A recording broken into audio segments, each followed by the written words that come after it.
Los deshabitados, de Marcelo Quiroga Santa Cruz. Durkheim, que en una actitud de defensa instintiva rechazó siempre la idea de que una vida llena de experiencias dotaba mejor a quien se propusiera escribir, aún se defendía de ella cuando, a pesar suyo, la visita del padre Justiniano, la ruptura con María y, por último, aquella noche pasada en compañía de una mujer desconocida, pero de cuyo conocimiento no extrajo más sorpresa que del mirar con más detenimiento que el habitual un monumento público delante del cual se pasa todos los días. Se unían el mismo día para darle la impresión de que estaba ahito de experiencias que apenas tenían la paciencia de esperar que se lavara y vistiera, para saltar a una hoja de papel blanco que había dejado preparada esa madrugada antes de acostarse, en previsión de lo que entonces ocurría. Todavía se dio el tiempo necesario para desperezarse una o dos veces y sentir, al estirar las piernas, una corriente de bienestar físico, de placer, que no quiso relacionar con la noche pasada. Mientras terminaba de vestirse con un traje cuidadosamente elegido para no sufrir la tentación de salir, se preguntaba hasta qué punto podría ser aprovechable todo el material que exigía ser transformado en literatura. Realmente no lo sabía. Se sentía tan desorientado que se detuvo un momento más frente al espejo, fingiendo alisar el cabello que ya había peinado. Se miró atentamente y por milésima vez, pero con el mismo placer que la primera, observó que ese su rostro magro y de color ceniciento, que su labio inferior revuelto, como recién salido de un contacto repugnante, y sobre todo, la actitud de los ojos y las cejas, como regresando de una experiencia decepcionante, formaban el rostro casi el emblema del tipo de escritor que quería ser. Aún no sabía qué escribir, de modo que tuvo tiempo de lanzar una mirada satisfecha a su cabello, y después otras dos desconcertadas, por milésima vez también, a sus orejas, que ahora más que nunca parecían romper la unidad de estilo que había logrado su rostro, replegándose avergonzadas, como un lóbulo retráctil a punto de hundirse en el oído. Por fin se alejó del espejo. Todavía estaban frescas las heridas que sus propios reproches habían abierto esa mañana al regresar a su habitación. Recordaba que al llegar a una esquina que encontró cubierta de vidrios trizados y alentado por no sabía qué extraña decisión, se había dicho: «No escribes por miedo, eso es todo. En el fondo estás casi seguro de que no eres capaz de hacerlo». Recordaba también que la sorpresa y pesar que esa acusación le había ocasionado eran apenas menos dolorosas que la recibida al descubrir su perfil en casa del sastre, con ayuda de dos espejos combinados. Era un perfil menos anguloso de lo que él hubiera querido, y hasta con ciertas redondeces de almacenero satisfecho que le parecieron incompatibles con su oficio. Esos espejos tuvieron la crueldad de mostrarle que una parte de su anatomía aún no se había incorporado, que no había sufrido el contagio de las otras, como esos trajes pasados de moda que aún conservan un detalle que se resiste a envejecer, que se renueva constantemente y que seguía revelando esa parte de su personalidad que él quería transformar. Se sentó frente a su mesa de trabajo, sobre la que esperaba amenazante una larga hoja de papel blanco. Ya con el lápiz en la mano y la hoja en la misma posición oblicua a que se había acostumbrado en el colegio, comenzó a sentir un temor creciente tantas veces sentido, que su recuerdo lo paralizaba, ofreciéndole la oportunidad de compararse con una estatua de sí mismo en actitud de escribir. Esa imagen del Durkot inmovilizado por el miedo, con el lápiz en la mano, sin atreverse a escribir una sola palabra, porque ella acarrearía otra y otra más, hasta que la hoja quedaría cubierta de frases que les revelarían, como piezas de un reloj desarmado, el mecanismo y funcionamiento de la máquina extraña que presentía y temía ser. Le hacía pensar que su miedo debía ser igual al del joven cirujano, inmóvil con el bisturí a escasos centímetros de la piel que no se atrevía a cortar, por el temor de que ese tajo le descubriera un mundo de vísceras y humores cuya disposición y abundancia no podría prever, de órganos cuya forma y color le impresionarían de un modo u otro, y frente a los cuales no sabría cómo reaccionar. Pero esa tarde estaba decidido a no dejarse intimidar. Sentía en sí mismo y con una honestidad absoluta eso que los socialistas llaman la necesidad de autocrítica. La practicó con su estoicismo, que provocaría la envidia de más de un dirigente sindical. Se dijo: basta de imágenes que no hacen sino distraerme. Seguiré hasta encontrar la verdadera causa. Es mejor decírmela a quemarropa. Se acabó. No escribes porque temes darte una prueba que desmiente el inmenso talento que siempre te has atribuido. Y no es el temor de que alguien tome por tu mayor obra lo que no es más que un borrador. ¡No!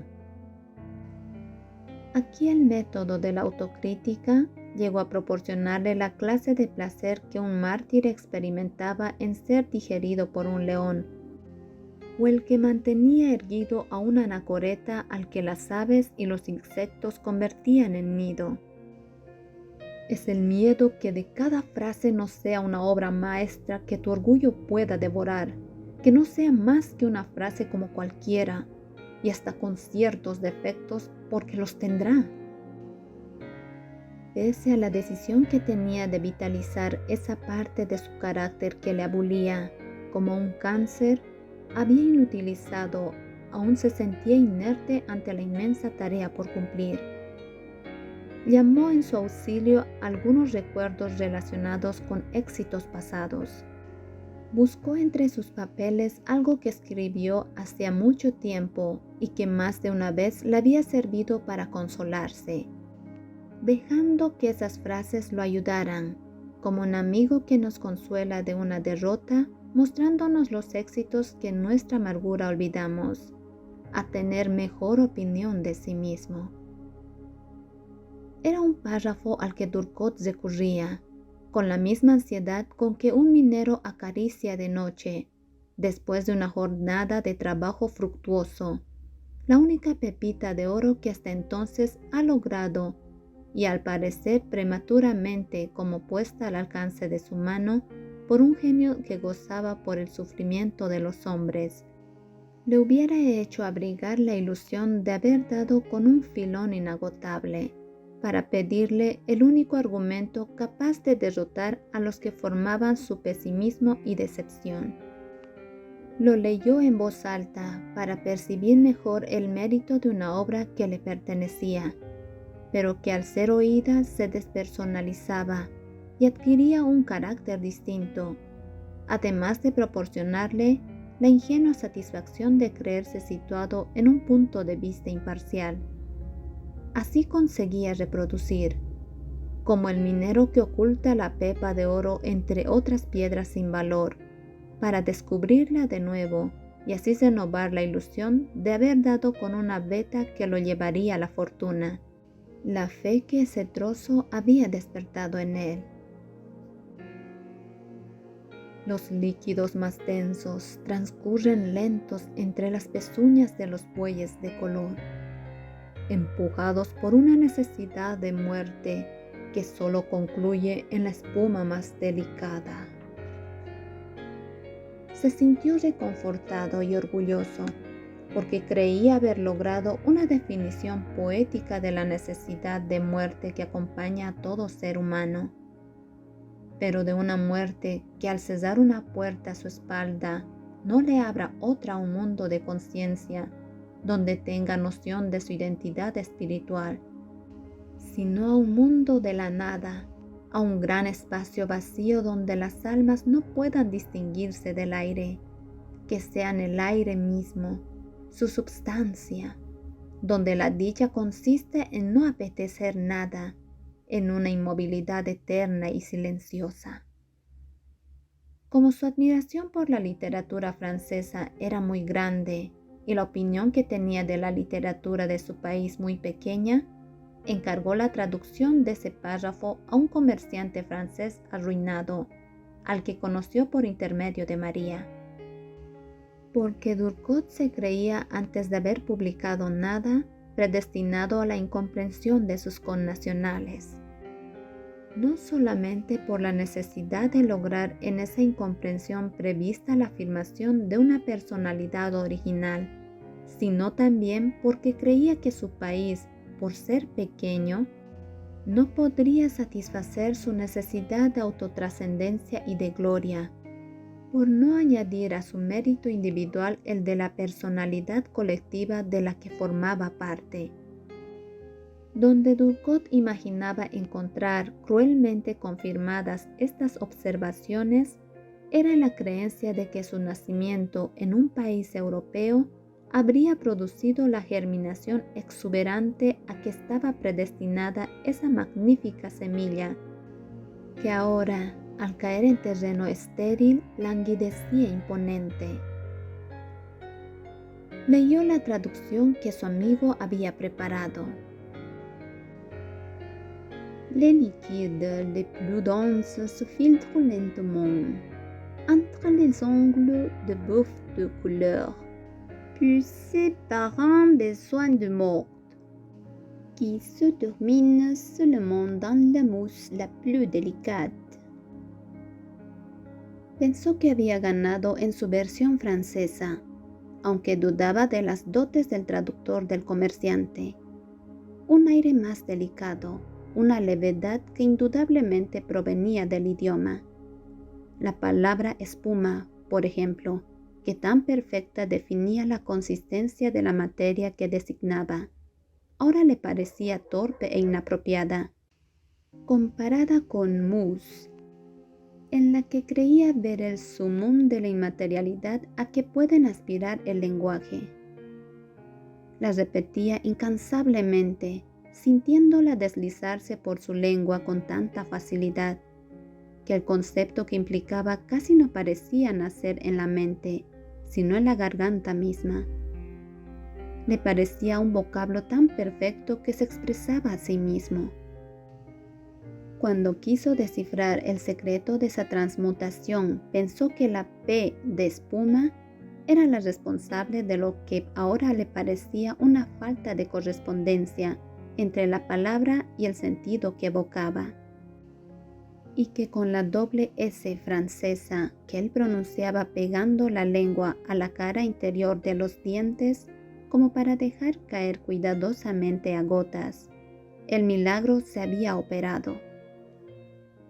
Y tan fácilmente pasaba Turgot del interés a la obsesión, una predisposición natural al hábito que en los individuos hace al vicioso o al sabio, y en los pueblos al país con responsabilidad nacional, con estilo de vida, que ahondando en sus observaciones llegó a pensar en una especie de metempsicosis de las palabras, por algún maleficio cuyas posibilidades poéticas presentía, el espíritu de la espuma, esto es, la idea de espuma, había sido condenado a una encarnación, como una bailarina que tuviese que vivir su segunda existencia en el cuerpo de un cuadrúpedo, de la que gracias a un hada bienhechora, el almacenero arruinado se había librado produciendo una nueva transmigración en la que por fin el espíritu no solo encontraba un cuerpo afín, sino un cuerpo que era casi el espíritu mismo. Tal como esperaba, la lectura de aquel trozo al que recurría periódicamente lo puso de mejor ánimo. Pero a diferencia de otras veces, estaba decidido a no dejar que pasara ese estado de ánimo propicio, sin aprovecharlo para dar comienzo a la obra tanto tiempo esperada. Como su decisión era firme y creía que todas las dudas y temores habían sido disipados, ya no sentía ningún apuro en comenzar. Sería más tarde, después de un ligero paseo que le ayudaría a despejar la cabeza, o quizás al día siguiente, fresco aún, cuando todavía el cuerpo se sintiera tan sano y ligero que no ocuparía ningún lugar en su pensamiento, y sobre todo, cuando la mente todavía no hubiera sido solicitada por las 1000 pequeñas circunstancias de un día cualquiera. Recordó que Lorca trabajaba desde la madrugada con overol como un obrero. Aquel traje explicaba como símbolo de la humildad con que quería ejercer su oficio, pero también por ese snobismo que hace al obrero presumir de intelectual al intelectual, aventurarse en tareas manuales. Seguramente que en los artistas aquel diletantismo de lo manual no tenía función más importante que la de confirmar en el carácter de expresión la regla de su incapacidad para todas las cosas que no fuesen de la inteligencia o del espíritu. Aparte de que una frase como «Páseme esa azada, ya van a ver lo que es cavar», produce en las personas que la escuchan de labios de un escritor ese estado de ánimo hecho de simpatía y gratitud por la forma sencilla como ese personaje desciende de su pedestal. Al cabo de una hora de meditación que parecía profunda porque no solo había comprometido la expresión de los ojos, de la que la facultad de mirar parecía haber retrocedido a una zona desde la cual la reclamaba una fuerza succionante, sino también la actitud del cuerpo que ejecutaba movimientos descontrolados, porque el titiritero que lo manejaba, seducido por sus pensamientos, había abandonado los hilos. Se detuvo en medio de la habitación, y seguro que desde entonces ese sería el escenario donde interpretaría el papel que había elegido. Dirigió una mirada circular a su dormitorio, con esa displicencia con que un boxeador echa una ojeada al ring, donde unas horas más tarde peleará con alguien al que ya da por vencido. Libre ya de esa falta de resolución que lo mortificaba tanto y con un modo de probar su fuerza de convicción, se dispuso a disfrutar de su nuevo estado, ejercitándolo en ocupaciones ajenas a su verdadero interés. Pensó: voy a salir.